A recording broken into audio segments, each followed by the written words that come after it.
Welcome to this month's AGI Heads and Chairs webinar.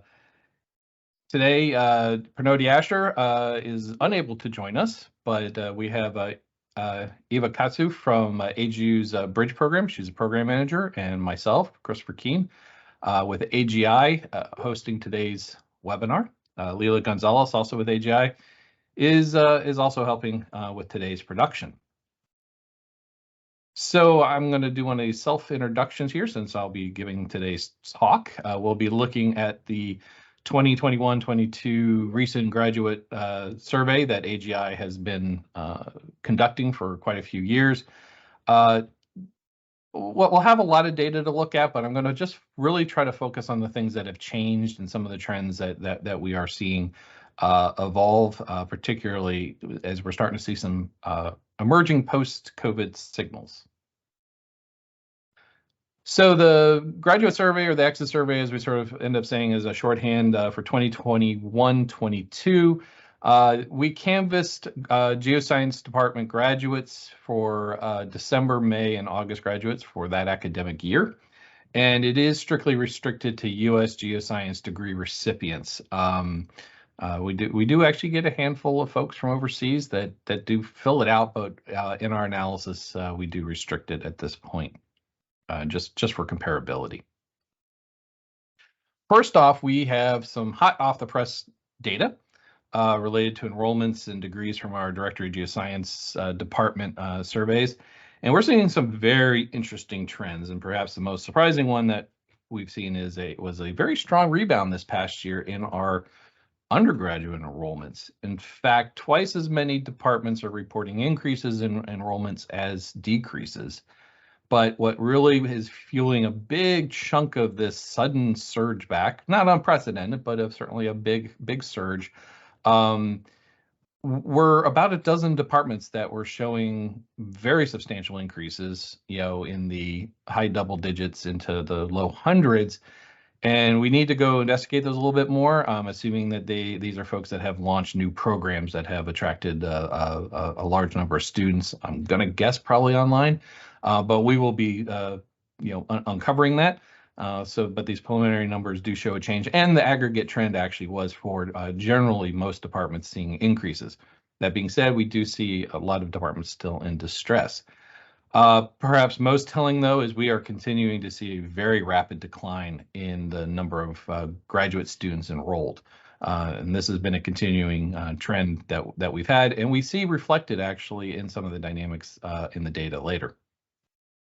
When we look at the degrees awarded, we saw a bounce back on the bachelor's degrees, and likewise, basically some steadying out on the master's and the doctorates that were awarded. What looks like is happening based off those numbers and then comments we saw in the exit survey is we do have a phenomena of, it seems we had a number of students that walked out of programs during the pandemic and have come back and or were otherwise delayed through the process.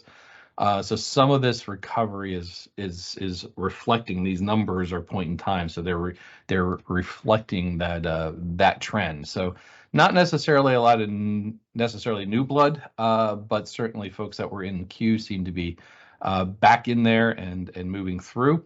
Obviously, the graduate programs in the out years is going to be a concern. When I look at the trends of data, I really don't think we're going to start seeing what the post-pandemic normal balance is going to look like until probably 2024 is my guess. Okay. So back to the actual graduate survey. We're first going to look at some of the demographics related to this survey.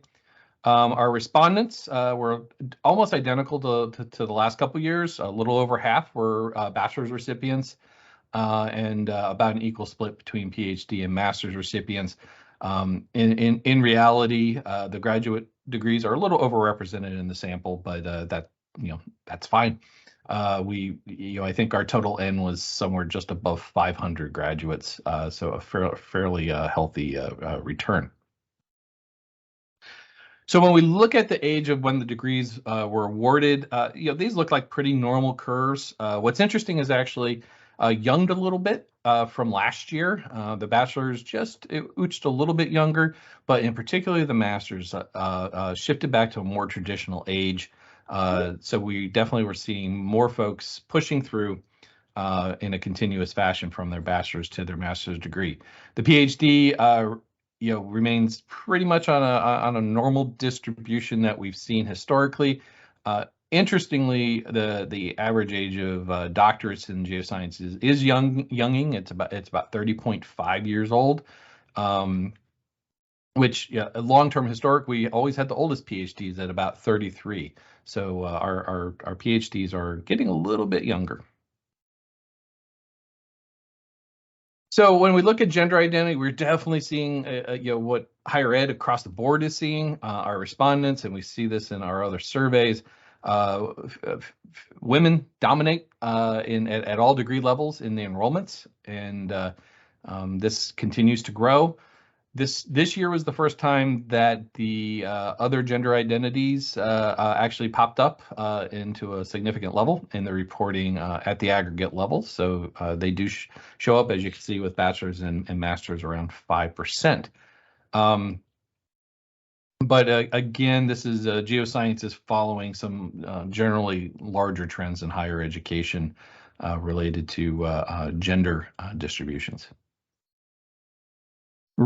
The race of our respondents, I hate to say it's actually gotten worse. Didn't think that was possible as far as diversity, but the percentage of our respondents reporting as white has gone up by a couple percentage across all degree levels. And, clearly our systematic initiatives right now aren't necessarily showing up in the graduate data yet. Hopefully, there are 4 or 5 major programs underway, and we'll see some shifts in the near future. But it is hard to provide any kind of positive light on this current distribution. That being said, folks that are reporting of Hispanic heritage, so the master's and PhD levels have remained basically at this 15 and 13% level for like the last 4 or 5 years, and it did not vary during the pandemic. But what we did see was a sharp drop in the middle of the pandemic, actually from 19% down to 2%. So we've seen a nice recovery. Looking at a few of the comments in the responses, it does look like we do have a number of these individuals reporting had stepped out of their degree program for a year or so. So again, I think we're seeing those impacts of the pandemic and some of our students returning and finishing up their programs. So hopefully, we've clawed back, and hopefully we'll continue to see a full recovery to where we were. So when we look at the field of degree this year, there are a few interesting trends across it. As we always have seen, geology is usually a little bit over 50% of our bachelor's degrees, and various incarnations of earth science and environmental geoscience, rounding out sort of another quarter, roughly. What is interesting is we continue to see not huge numbers in environmental science, environmental geoscience, relative to the number of departments that have programs in those areas, focus areas.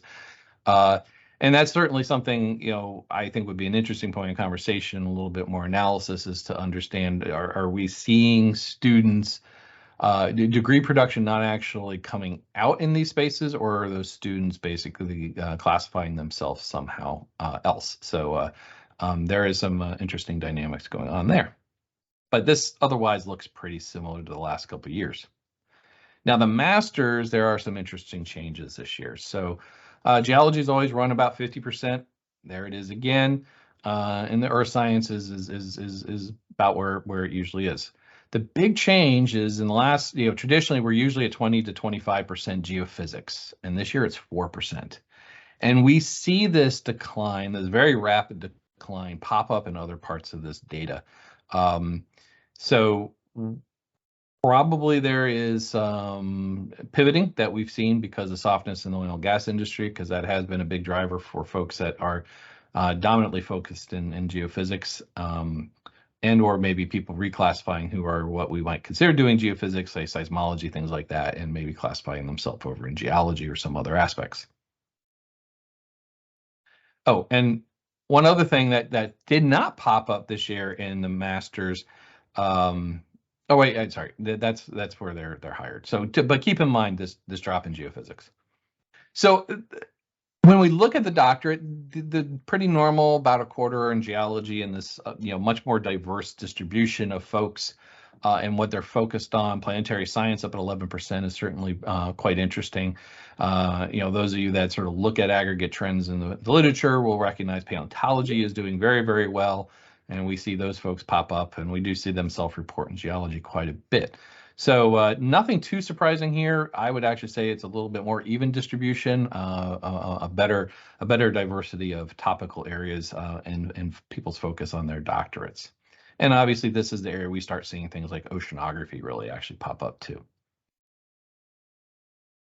So we'll take a quick look at citizenship status. We're still seeing clear impacts from the Trump administration policies related to immigration, the ongoing stress that we have in our relationship with China, though there seems to be a little bit of give there, and some of the lingering impacts of COVID-19. So, if you look bachelor's and master's, it's dominantly U.S. citizens. It always has been. The international student component has always just been a small sliver. That sort of has remained the same. Now, the doctorate, we did see a good, healthy increase. We were at 12% last year, and we're back to 21%. Obviously, compared to most STEM fields, that's not a huge percentage of international students of our doctorate recipients. When we looked at the distribution of where these folks are from, it was actually dominantly from European countries. We don't see a huge number from China. There are some students from China and a few from India, but most are from various European countries. And again, probably reflecting some relaxation on COVID, but not necessarily hitting some of those historic highs, because we still see some of the constraints on places like folks coming from China. So we move down the chains, or when did folks decide to major in the geosciences? One of the big trends we've always seen is that our doctorates, we tend to pull in lots of people historically from other fields to pursue doctorates in geoscience, and so often they pop up in that other. That has actually shrunk quite a bit over the last couple of years. So we are seeing more folks that have worked through our entire chain. We have not done the flow through Sankey diagram, haven't quality controlled it yet, but the initial run on it this year, we are seeing what I'd say sort of traditional pathways are pretty robust right now. So we're not necessarily seeing a lot of cross feeding like we have in the past. So what was their experience during their education? So one of the things we've done is we asked the students about various ways to evaluate their comfort level or their exposure to various skills and concepts. And these are all framed off of the vision and change document, and what were identified as the key concepts and skills. And what's interesting and probably good is there's very, very little change from year to year right now. This is the second year we've had this analysis, and it was extraordinarily minor changes of no material basis. That's to be expected. The programs move slowly, as they should, and so we see that reflected in the outputs of the students. It is interesting, still to me, the sort of the space where the doctoral students, there is a fair number of doctoral students that have relatively low exposure to a number of concepts within their program. Obviously, some of that is within the focus on the specialization in their research, but context doesn't necessarily seem to be being brought in for a lot of them. Be that as it may. When we look at specific geoscience skills, again, no real material changes. I think the thing that's interesting, so this one looks at so when we look at things like GIS, we're asking pretty much, do you even use it? What's your general exposure to it, for instance? And it's interesting to see that there's a fair number of folks at the doctorate level that still really haven't used it even for map making. And I think there's more to be explored there, and same thing on some of the spatial reasoning.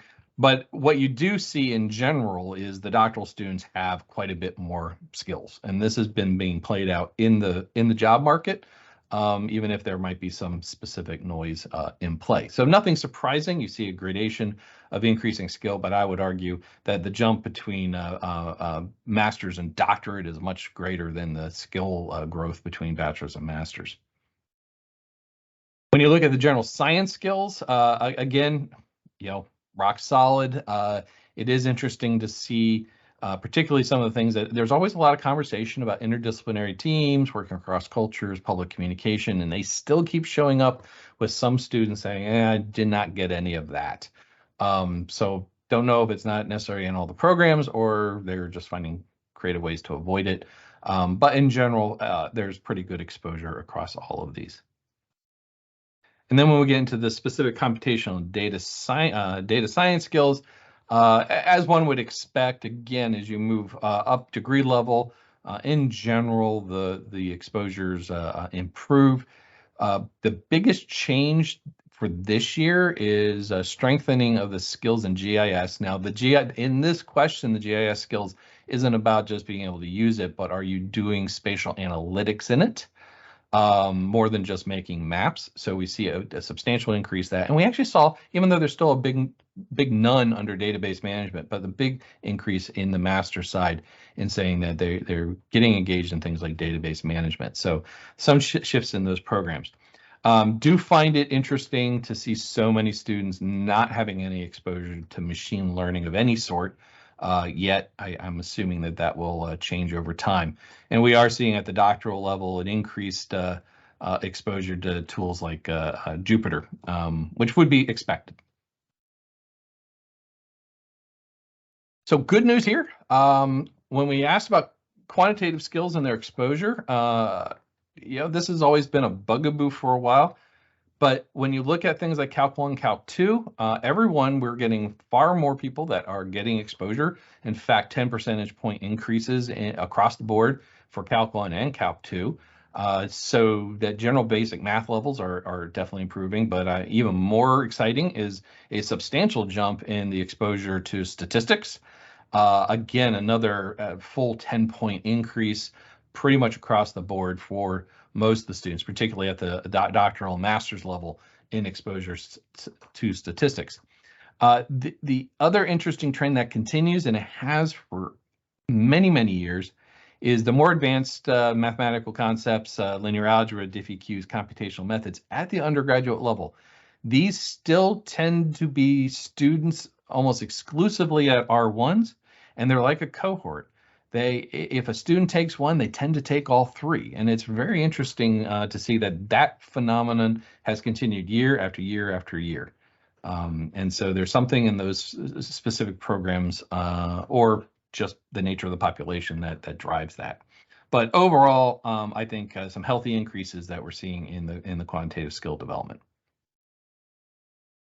When you look at complementary science courses, particularly that calculus versus algebra-based physics background, this actually is almost dead on. I had to re-verify about 3 or 4 times that it wasn't the same data by accident. Very, very small changes here. Again, sort of reflective probably of program requirements as much as anything, and those will change slowly. So exposure to actual field courses. So I think the most interesting change that we see here is the fact that the percentage of bachelor's recipients that had 0 has plummeted from 45, 50% down to below 20%. And historically, we've been up there for quite a while. And in the comments from the respondents have been, I couldn't get a slot. My department doesn't offer it, and I have to go elsewhere, and I could not actually get an open slot. We had capacity constraints, and the students had called that out. Because we've seen that contraction in enrollments, it's apparent that the number of seats available in field courses has largely remained the same, and so now we are seeing more and more of the students taking it. So certainly at bachelor's level, it seems like any negative pressures there have largely been driven by capacity, not by student choice as much. And within the master's and PhD programs, interestingly, that there are not a lot of formal field exposures. One can see and understand that, but nevertheless, as we look at how those programs are structured, it is an interesting call out to consider. I find this one rather exciting. When we look at the impact of doing research, so if students have been part of an REU, they really have a propensity to do a lot of research, and that's good. I think the formal, intensive, and early research experiences seem to really build a lot of efficacy and energy for it. Leela and I were just looking at some of the final results in the COVID survey, and we see a lot of the same things as far as the use of research, undergraduates and research as an educational tool, and it's very healthy in the geosciences. And it's interesting to see very formal programs seem to absolutely accelerate it even more. So I think this is a win for the REU programs, and I think generally a healthy environment that the geosciences overall have. So we also asked graduates, if they did research, what are some of the research methodologies that you used? So fascinating, the percentage of folks reporting that they used any lab or field methodologies dropped by about 10 percentage points across the board. Yet programming, especially at the doctoral level, went up about 20 percentage points. And really, when you look at this current graduating cohort is the one that has been most affected by COVID. Most of them have spent their entire academic career or at least in this degree program, in a COVID environment. And so where I think we had folks that were pivoting and maybe were doing field and lab and finding other ways around it, I think we're looking now, particularly at the graduate level, folks that were having to come up with their research projects, and we're already looking at restrictions on access to field and lab, and so there were some creative changes. So this will be a really fascinating one to watch into the future as we get further away from COVID, and see if these folks or see if these particular methodologies rebound as well. I only want, this is a complex one on financial support. The biggest takeaway I just want to bring out is that there is a definite trend of increase in the number of students relying on assistantships for their graduate funding. And with the decrease in the total enrollments as well, I think we're seeing a shift where departments are becoming more and more responsible for providing the vast majority of funding for their graduate students. And obviously in these economic times, that's a tough situation. And I think this may shed some light on the contraction we see in the total number of students, whether or not it's a function of students not wanting to go into grad school, or is it a function that maybe the seats aren't available? Because we did go for 40 years, basically running at 10,000 grad students at any given time, and that certainly seemed to be our carrying capacity. So not sure yet what that driver is on the decline, if it's structural or choice by students. So what were the next steps? What were they doing after graduation?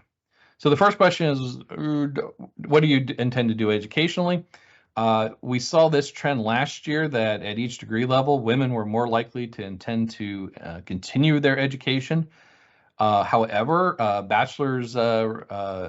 female bachelor's recipients, we saw a 20% reduction in the number intending to go on to grad school. Some of this is driven by a pretty hot job market overall, I believe. And and so we saw that reduction, but everyone else was just down a little bit on their intention to continue. The acceptance rates, the rejection rates, and all the pending decision processes have actually remained almost identical as a percentage. So the overall system is running, I'd say, at a bit of a status quo, but we do have a little bit of shift in folks seeking continuing their education. So employment status of folks at graduation, this is about as we expect for the folks that are actually employed.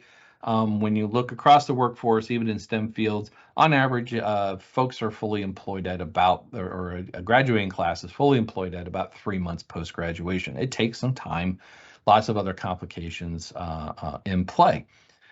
So the bachelor's is about normal. Actually, the fact that we have about 60% that have already made a decision what they're doing immediately afterwards is that's pretty healthy. What I want to point out is a pretty solid growth at the PhD level, being employed at graduation. This is up substantially by about 10 or 15 percentage points, and you do see increases also in being employed outside of geoscience as well. Interestingly, and I have not had a chance to go look specifically at any comments related to these responses, but we do see a number of folks at the master's PhD level that are simply out of the workforce, have no intention of looking for a job at all. So not sure what's going on there. Additionally, what we're finding, and I'm hearing this from employers, we're experiencing at AGI as well, the students that do get a job offer are tending to get multiple job offers. And what we're seeing is a bit of a bimodal distribution. There are graduates who are ready to go and they're crackerjack and they're getting hired and they're getting multiple offers. We really see that at the PhD level. And then there's a lot of folks that have the degree but are not workforce ready at all, and they're the ones that are not necessarily getting the offers.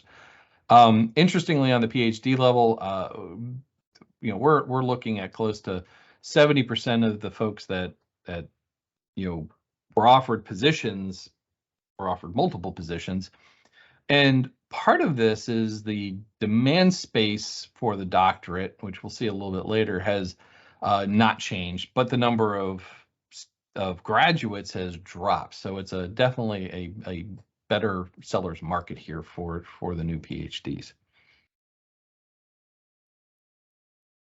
Interestingly, though, when we look at starting salaries, the bachelor's and the PhD salary shifted roughly about $10,000 less a year, even in this fairly hot job market. And the master's, though, shifted up about $10,000 a year. And what we believe we're seeing here are two phenomena. First, on the bachelor's level, there is a high demand for technician kind of positions, maybe not fully needing a bachelor's degree.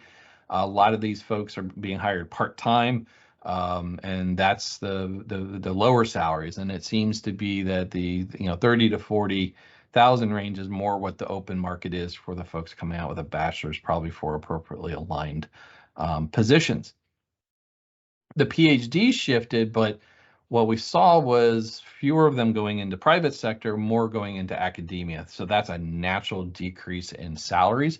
And again, it was a good job market for this past cohort, that had the doctorates.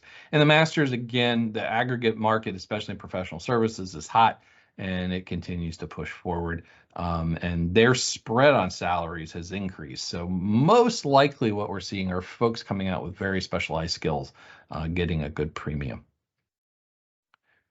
So where did they go? So when we look at the bachelor's, biggest change we saw here is the rebound in professional services, hiring the bachelor students.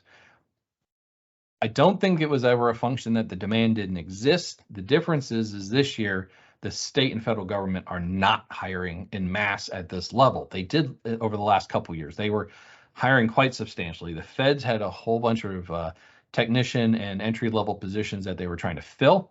And state governments had huge budget surpluses coming out of the pandemic, and they were restaffing as well.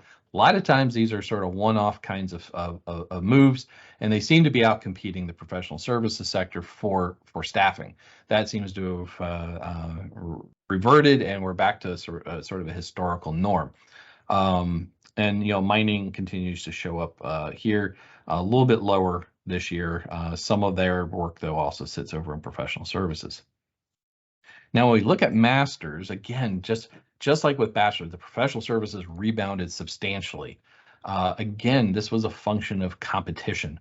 It was a good, open, healthy market for hiring a master's over the last couple of years. Again, particularly at the federal and state level, they're still pretty robust, but the professional services have come back quite strong. Mining remains very robust, hiring at the master's level. Oil and gas is now down to 4%. Last year it was 6%, and 7 years ago it was about 70%. So that is a huge dynamic shift at the master's level. What's missing here is we don't have the healthcare industry.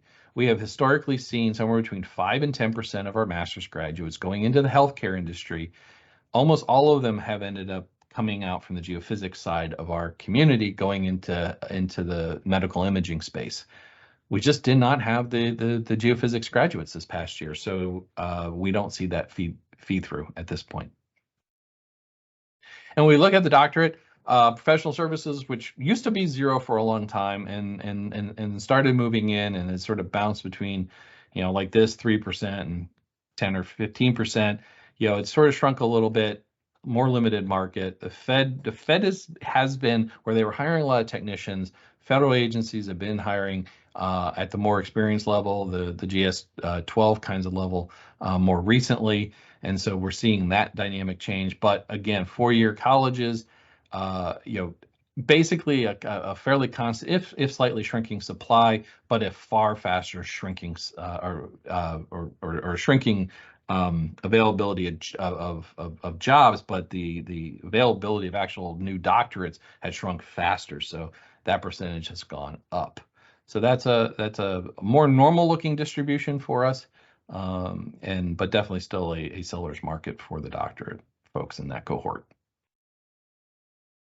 So finally, just looking at professional credentials, we've had this conversation, we talked to employers. This is, again, getting to sort of this bifurcation we're seeing in students that are ready to go on and use their geology or their geoscience degrees, in a career versus the ones that really aren't. And professional credentials are a big part of that. And interestingly, we saw a decline this year of a few percent in the number of students saying that they're pursuing a professional credential as part of their end game here. And some of that may be because the market was willing to hire them without it. And talking to enough folks, that's probably the case in a lot of these professional services groups. But it's also, that means these students, if they don't change their tune, will be pretty severely career limited if they don't start building it. They may still yet, and unfortunately there isn't going to be a great way for us to pick up on it, but it's not going to be part of sort of the transition from formal ed.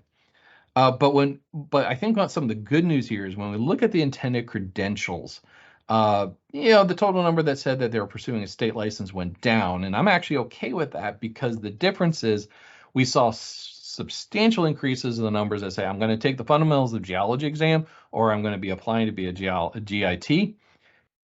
And the point is I think the students now, the graduates, better understand the process, what that trajectory towards licensure looks like. Often you need to take the fundamentals exam. A lot of states now, you need to get your GIT to get in that process. So there is a higher level of comprehension about how I do this. I think that's really healthy.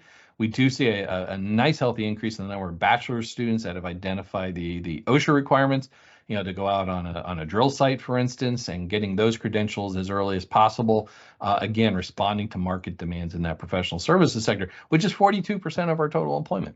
And then this year we added the drone license as an option, and not an insignificant number have gone off and gotten the drone license or are pursuing it. And we certainly expect that to grow in the future. When I talk to folks in the mining industry and the environmental industry, if you're interested in getting in the field, doing any kind of work in the field, having a drones license is a big difference on being able to secure employment. So with that, happy to answer anybody's questions during this.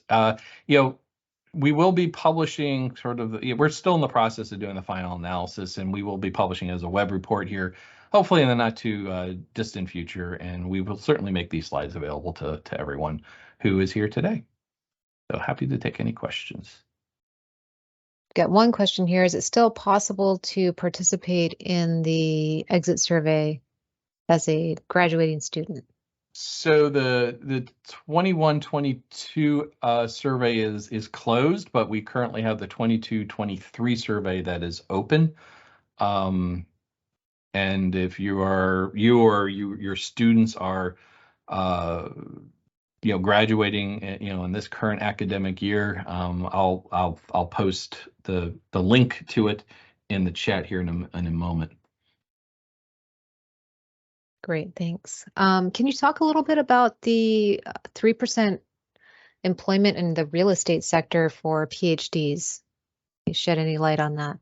Yeah, I don't want to hazard too much. Hard to judge what they're doing, but you do have a number of different dynamics that are out there. We're doing a value geologic mapping assessment, and actually the highest societal you know productivity return on geologic maps is actually the real estate sector. You have places like Colorado that require radon assessments to be published for every single property sale, and you do have increasing regulatory compliance requirements related around titling and things. My guess is a lot of it may be related to that, could be related to insurance aspects. Hard to judge. Or we may have had a bunch of folks that just decided they want to go sell houses. Not a lot of additional insights, but it has it is interesting that we are seeing a real role of geoscience within the real estate industry. How formalized that is, it's been very opaque to me, and whether it's our surveys or federal data and the like. Great. We have a comment here, but I think it really leads to the question about capacity at the graduate level. And can you talk about kind of the change in tenure and non-tenure tracks, such as the increase in lectures and adjunct faculty, and how that might be affecting graduate level capacity? Yeah, it's a great question, and I think there is thinking back to the Heads and Chairs meeting that was held back at AGU in December, we had a number of early career faculty talking about the challenges they're facing. And their big one was there are no grad students. So there seems to be a structural imbalance that's at play. So yes, fewer and fewer tenure track faculty. I agree. That's gonna actually inhibit the number of grad students, particularly given that about 40% of departments require you to have your advisor identified before you're admitted. But at the same rate, we're also seeing on the other side early career faculty that need the grad students in order to get tenure and stuff say they're not getting access to them or they just don't exist. So I think this is a huge area that needs a lot more investigation. I think it's an area of great conversation for the chairs to try to see if there are some structural dynamics that maybe are non-obvious. So, yeah. I think that definitely answers the question and lays some more groundwork there for further investigation. We've got some questions coming in kind of about the survey methodology. So one of them is about, are we sending the survey only to environmental science programs within a geoscience, geologic science department, or is the survey also sent to other departments that have environmental science programs? So can you kind of talk about the population of departments and then also comment on the representation of departments? Do you feel like the sample that we're getting is representative of the whole? So we send the survey to departments listed in the directory of geoscience departments, and the criteria there. Yes, we have the geoscience departments, the formal geoscience departments that have environmental science programs within it, but we also include environmental science programs that have geoscience faculty. And we've actually watched a number of geo departments transition to that approach. Now, whether or not we get bite there is another question, particularly in the very bio-heavy environmental science departments. But I think that's the other key issue is we focus only on environmental science. If they are environmental studies, we don't directly solicit in those departments. So that's sort of it's a tough gray area, but it is a boundary that we do follow. Okay. And a question about the soft skills and technical skills. You had mentioned that these come out of the Vision and Change report. Do you know if other workforce development organizations use those same categories and or terminology, or is this solely based on, past research with Vision and Change and then with the stuff that we've been doing? Yeah, actually, I would say the first real set that was pushed forward was, from Vision and Change. I have actually started to see those same categories applied. The recent Geoscience in Action publication, for instance, was using that as a framework, and we certainly see lots of departments using them as a framework and conversation. They are, as skills, they are geoscience centric. There are not a lot of other groups that are focused on defining that space. They're part of this broader conversation in the groups, whether it's with the chairs or a number of the other projects and communities that we engage with. So I think, given that Vision and Change was those choices were derived from the input from over 1,000 folks in the community. I think you get a lot of,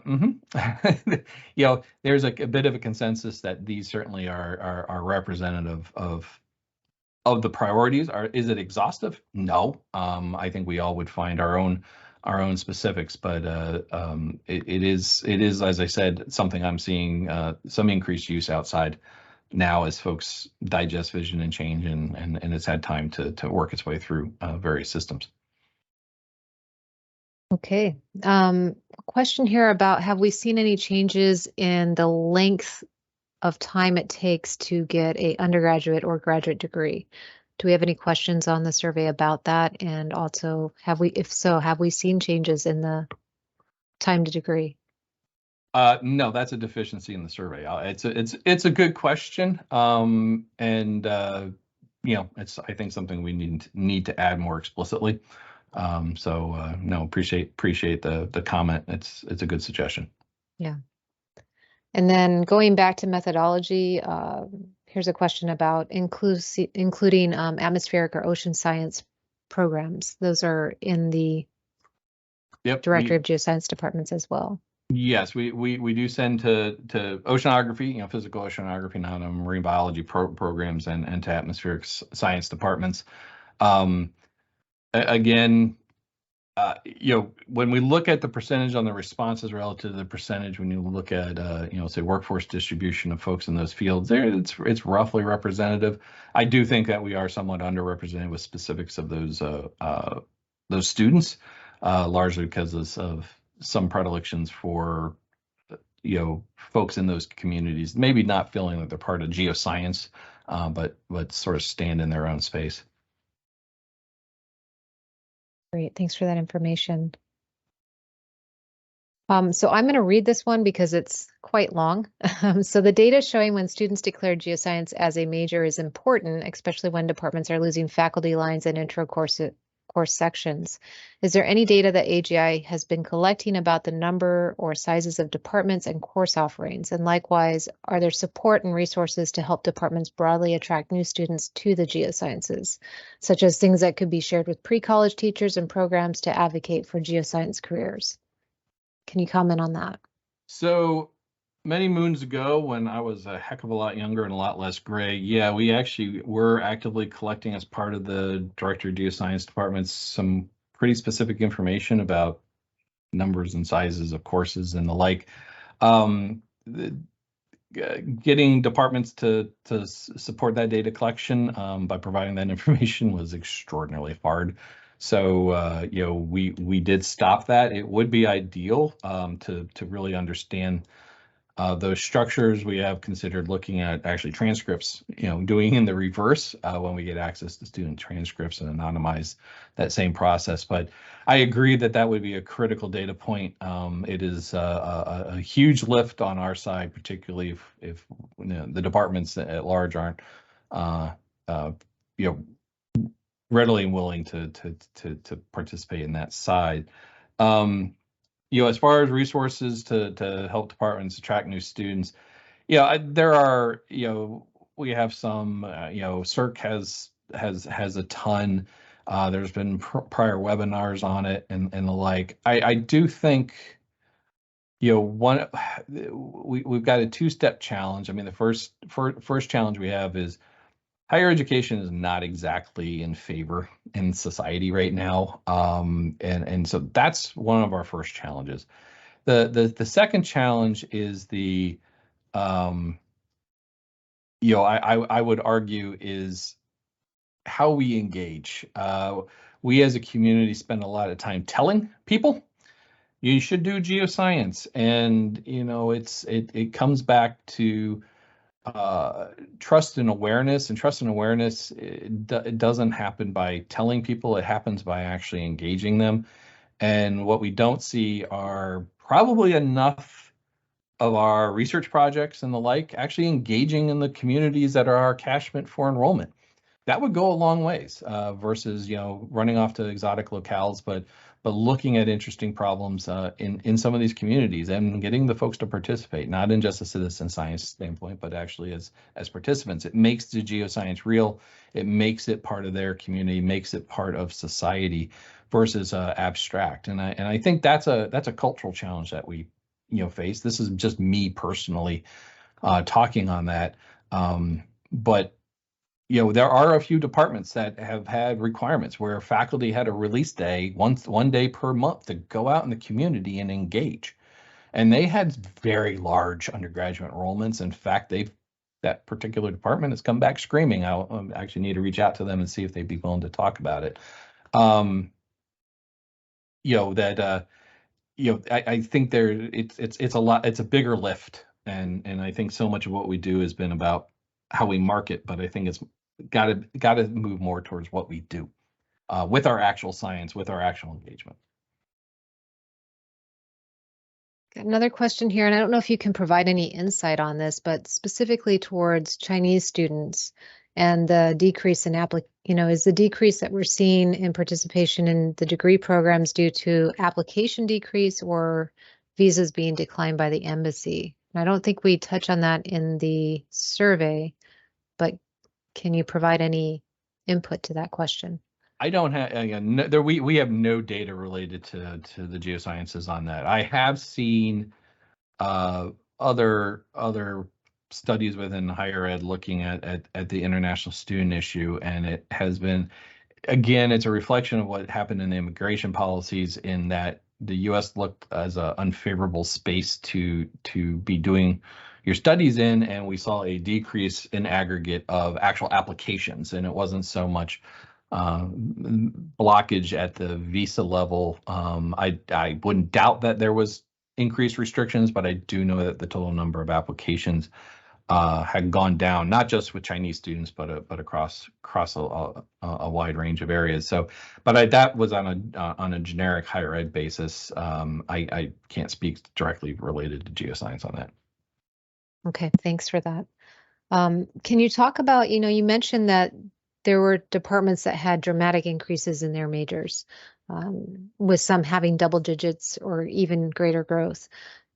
Do you have any insights at this point into what can we learn from them? What are their best practices? Yeah, actually, that is hot off the press data. I just ran it yesterday, and I've identified them, and I plan to reach out to these folks and go, hey, what are you doing that's right?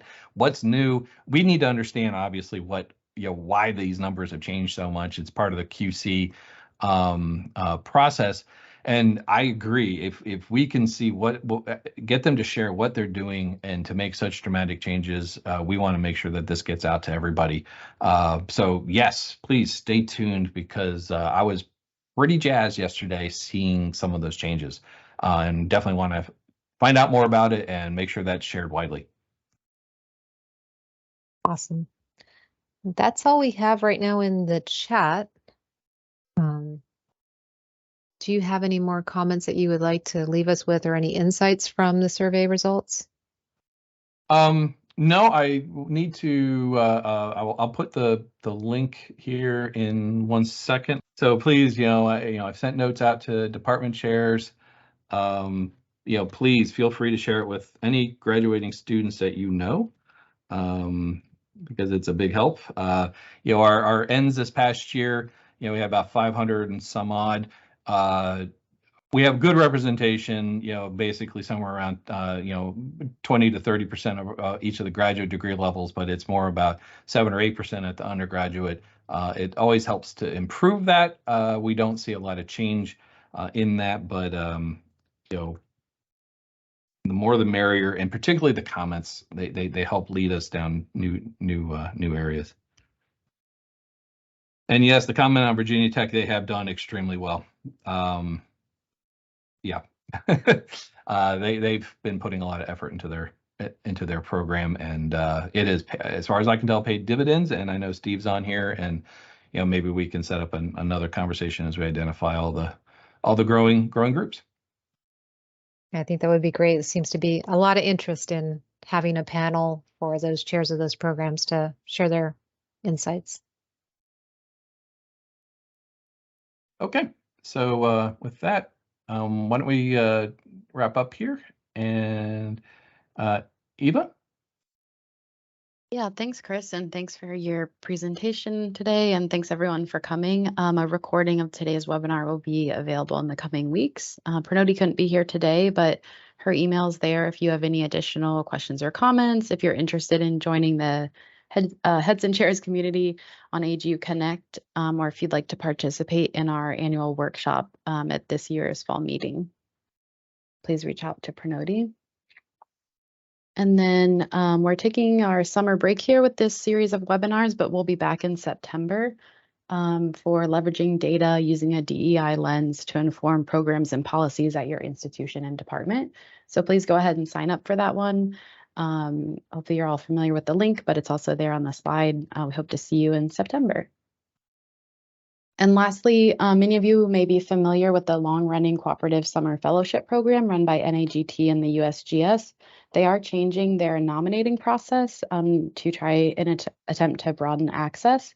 And they're hosting a webinar next week, May 10th. So please do register, tell your colleagues about it. We're just helping them get the word out about this webinar, again, to learn about changes coming up in the nomination process for the cooperative summer fellowship program. And more information's on their website. Thanks, everyone. Thank you for all your attention. The great questions, really appreciate it. And we look forward to seeing you in September. And hopefully we'll be talking, with many of you over the summer and with various programs. So have a great Friday and a great end of the semester.